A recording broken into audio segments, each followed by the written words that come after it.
સ્થાનિકોમાં દોડધામ। કોજડી ગામની સીમમાં જ્યારે ખેતમજૂરો કે પસાર થતા લોકોએ ખાડિયામાં યુવકનો મૃતદેહ જોયો ત્યારે તાત્કાલિક ગ્રામજનો એકઠા થઈ ગયા હતા અને પોલીસને જાણ કરવામાં આવી હતી।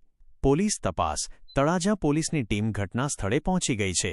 પ્રાથમિક દ્રષ્ટિએ યુવકની ઉંમર અને તેની ઓળખ અંગે તપાસ ચાલી રહી છે।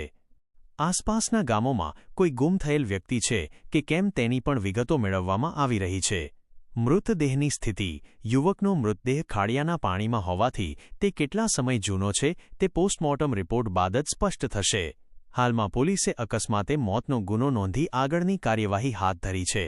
ગામમાં ચર્ચા। આ બનાવ હત્યા છે કે આત્મહત્યા તે બાબતે સ્થાનિક સ્તરે અનેક તર્ક વિતર્ક સર્જાયા છે।